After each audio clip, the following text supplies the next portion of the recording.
নমস্কার। কবিতা পাঠের সময় এখন।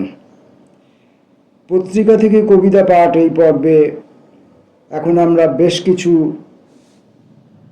প্রবীণ এবং প্রতিষ্ঠিত কবির কবিতা পড়ব, যাদের অনেকেই আজ আর আমাদের মধ্যে শারীরিকভাবে নেই। তাদের সৃষ্টির মধ্য দিয়ে আমাদের মধ্যে রয়েছেন, শারীরিকভাবে নেই। এখন কার কার কবিতা আমি পড়তে চলেছি তার আগাম কোনো প্রস্তুতি আমার কাছে নেই, তাই এমনও দু একজন কবি হয়তো কবির কবিতা আমরা পেয়ে যেতে পারি যিনি এখনও আমাদের মধ্যে রয়েছেন। তাই কবিতা পাঠের মধ্য দিয়ে কবিকে শ্রদ্ধা জ্ঞাপন করি এবং কবিতাগুলোর ভেতরে আমরা নিজেদেরকে প্রথিত করার চেষ্টা করি। প্রথম কবির নাম মনীন্দ্র গুপ্ত, বন্দিনী। প্যান্টের পাশ পকেটে মেয়েটাকে রাখতেই সে তামার পয়সার মতো গড়িয়ে তলায় চলে গেল। তারপর মাঝে মাঝে টের পাই সে আমার জানু জড়িয়ে ধরে ইয়ার্কি করছে। মাটির নিচের আদার মতো সে গুটি সিটি মেরে ঘুমায়। প্যান্টের উপরে হাত রেখে আমি তার নরম বর্তুলতা ছুঁতে গেলে সে আরো মাটির নিচে সেঁদোয়। মেয়েটা ঘুমের আগে বা পরে হাই তোলে। হায়ের গরম ভাপ প্যান্টের সুরঙ্গের মধ্যে খেলে বেড়ায়। আমি মধ্যরাতে জিজ্ঞেস করি, তুই কেমন মেয়ে রে, জীবনভর বন্দি থাকতে চাস? সে দুর্গের নিচে ভূগর্ভ ঘরে তার পায়ের শিকলের আংটা টুংটাং বাজিয়ে গানের উত্তর দেয়। মনীন্দ্র গুপ্তের কবিতাটি আরেকবার পড়া যেতে পারে। মনীন্দ্র গুপ্তের কবিতাটি বন্দিনী। প্যান্টের পাশ পকেটে মেয়েটাকে রাখতেই সে তামার পয়সার মতো গড়িয়ে তলায় চলে গেল। তারপর মাঝে মাঝে টের পাই সে আমার জানু জড়িয়ে ধরে ইয়ার্কি করে। সে আমার পয়সার মতো গড়িয়ে তলায় চলে গেল। তারপর কিন্তু নয়, তারপর তারপর আলাদা আলাদা লেখা আছে। তারপর মাঝে মাঝে মাঝে মাঝে মাঝে মাঝে নয়, মাঝে মাঝে টের পাই সে আমার জানু জড়িয়ে ধরে ইয়ার্কি করছে। মাটির নিচের আদার মতো সে গুটিসুটি মেরে ঘুমোয়। প্যান্টের উপরে হাত রেখে আমি তার নরম বর্তুলতা ছুঁয়ে গেলে সে আরো মাটির নিচে সেঁদোয়। মেয়েটা ঘুমের আগে বা পরে হাই তোলে। হায়ের গরম ভাপ প্যান্টের সুরঙ্গের মধ্যে খেলে বেড়ায়। আমি মধ্যরাতে জিজ্ঞেস করি, যেমন লেখা আছে, আমি মধ্যরাতে জিজ্ঞেস করি, তুই কেমন মেয়ে রে, জীবনভর বন্দি থাকতে চাস? সে দুর্গের নিচে ভূগর্ভ ঘরে তার পায়ের শিকলের আংটা টুংটাং বাজিয়ে গানে উত্তর দেয়। পরবর্তী কবিতাটি পড়ব শরৎ কুমার মুখোপাধ্যায়ের কবিতা প্যারিসের পোকা। প্যারিসের মতো একটা জায়গা, তারই শহরতলিতে থাকে আমাদের এক কবি বন্ধু সুপ্রিয় মুখার্জি। 1955 সাল থেকে অনাবাসী, ফরাসি মহিলার সঙ্গে সংসার, নিজের বাড়ি আছে ওখানে। লাইব্রেরির চাকরি থেকে অবসর নিয়েছে, এখন পেনশন পায়। লেখক, সাংবাদিক, যে কোনো বাঙালি প্যারিসে গেলে ওর দেখা মিলবে। লম্বা চওড়া চেহারা, গায়ে ওভারকোট, মাথায় টুপি, হাতে ঝুলছে মস্ত একটা ব্যাগ। সারাদিন প্যারিস শহরে ঘুরে বেড়ায়।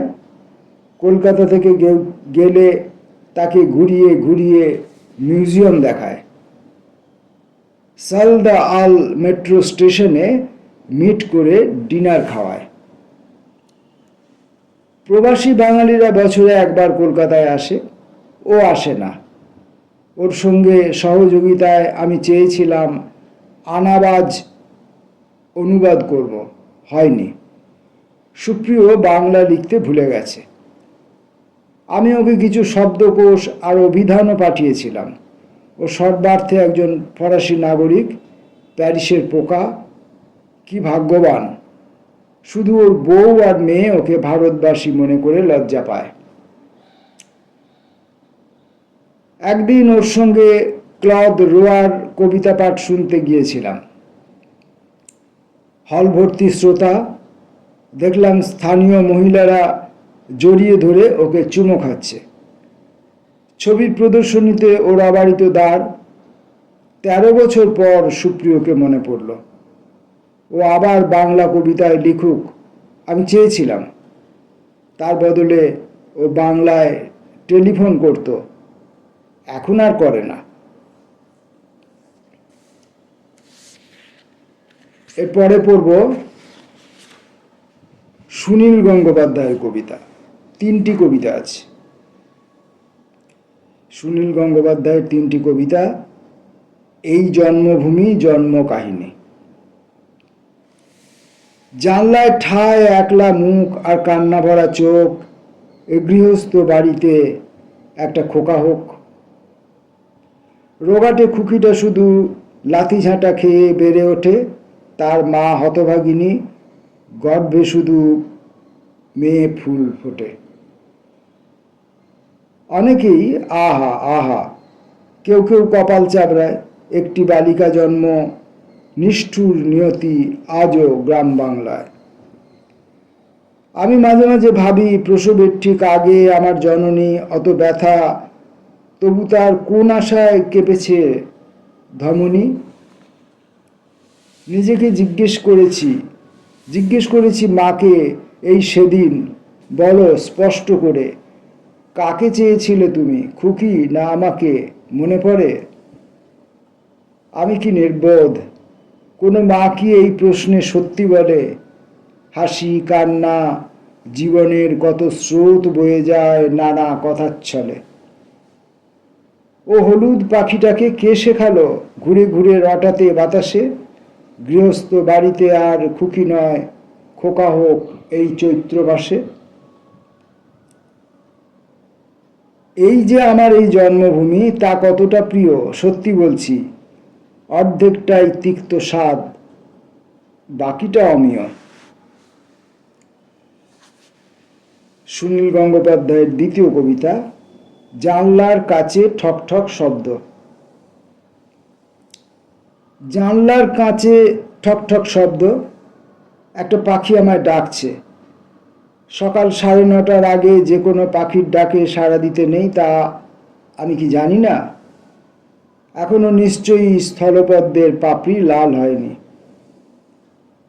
কোনো কর্তা ব্যক্তির, ধরা যাক প্রধানমন্ত্রীর সভায় যদি যেতেই হয়, অবশ্যই নির্দিষ্ট সময়ের চেয়ে বেশ দেরি করে যাওয়া উচিত, নইলে নাকে বড় ধুলো লাগে।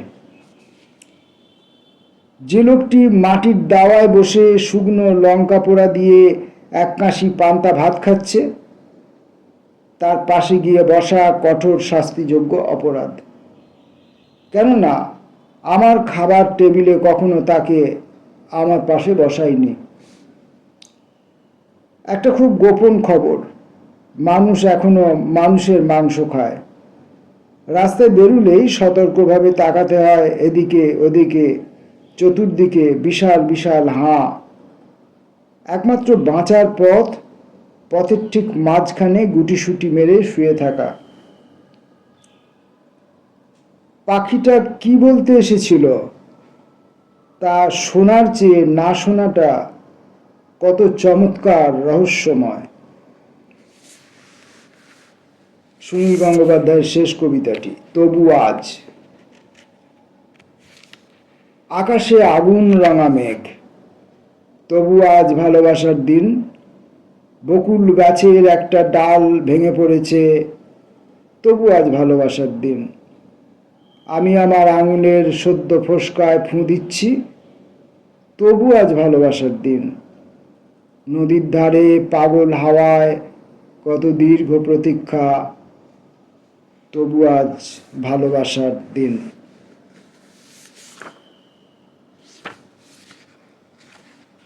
পরের কবির নাম আল মাহমুদ, জলের ছোঁয়া। মেঘের উপর মেঘ করেছে, রং লেগেছে মেঘে, মেঘের ভেতর স্বপ্ন আমার, আমিই আছি জেগে।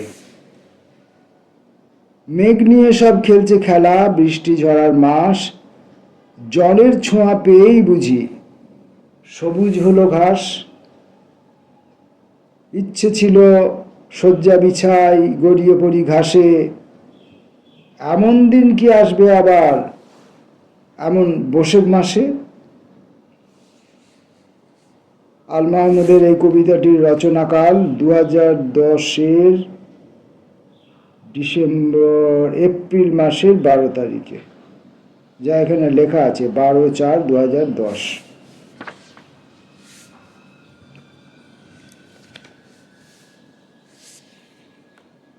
এবারের কবির নাম বেনু দত্ত রায়, দুটি কবিতা। প্রথম কবিতার নাম তিনি যখন হাসেন। তিনি যখন হাসেন, পাশের বাড়ির কুকুরটা ঘেউ ঘেউ করে ওঠে। কুকুরটা মহা মূর্খ, যদিও কিন্তু অ্যালসেশিয়ান। খাঁটি আর্যপুত্রের মতো চেহারা, মাংস খান, ভিটামিনও। এদিকে কিন্তু মানুষ হলেন না, ভদ্রতা নামক বস্তুটাই। পাশের বাড়ির ভদ্রলোক একজন মহার্ঘ, তিনি ভাষণ দেন, কৃতবিদ্য একজন, বক্তৃতার খই ছিটন। সবিনয়ে বলি, কুকুরটা বোঝেই না, আর তিনি যখনই হাসেন কুকুরটা ঘেউ ঘেউ করে ওঠে। পাশের বাড়ির কুকুরটা বেনু দত্ত রায়ের পরের কবিতার নাম গরু ও গরুর দালাল বিষয়ক একটি। এক গরুর দালাল এসে ধরল, দাদা, নখে দন্তে খাঁটি মাল, অকৃত্রিম একটা গরু চাই। বড়ই দুর্বৎসর যাচ্ছে, খাঁটি গরু পাওয়া কঠিন হয়েছে। আমি তাকে বলি, হ্যাঁ, ইদানিং সার্কাসে বাঘের খাঁচা খালি যাচ্ছে, গরুরা সেখানে ঢুকে পড়ছে বেমালুম। তাদের হাঁচির শব্দে হাতি ঘোড়া বেসামাল, শুধু বাটকু ক্লাউনগুলি চুকু চুকু দুধ খায়।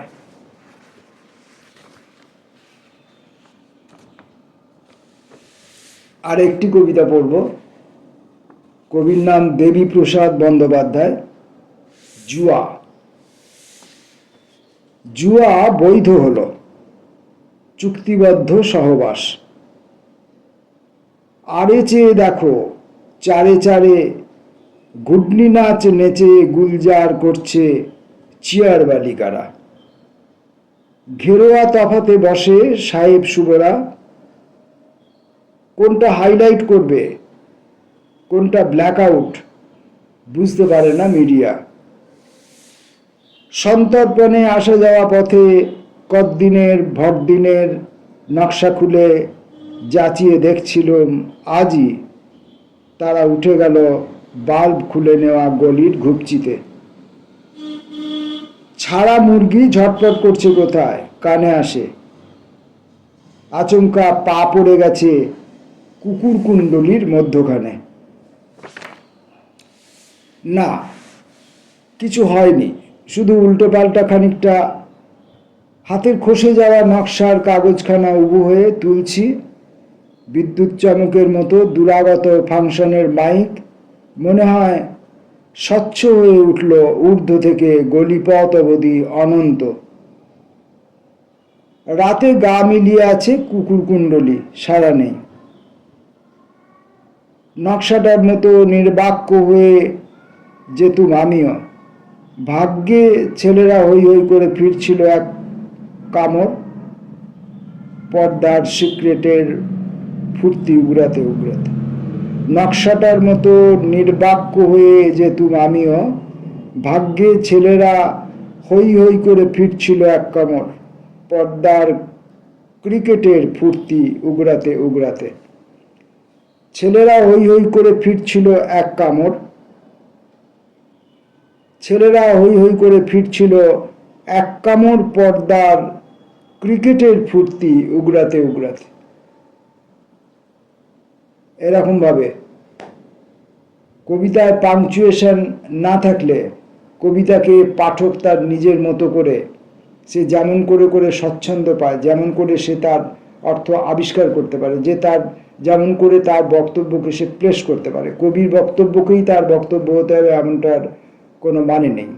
এরকমভাবে বিভিন্ন রকমভাবে আমরা কবিতাগুলোকে ঘুরিয়ে ফিরিয়ে পড়তে পারি। নমস্কার।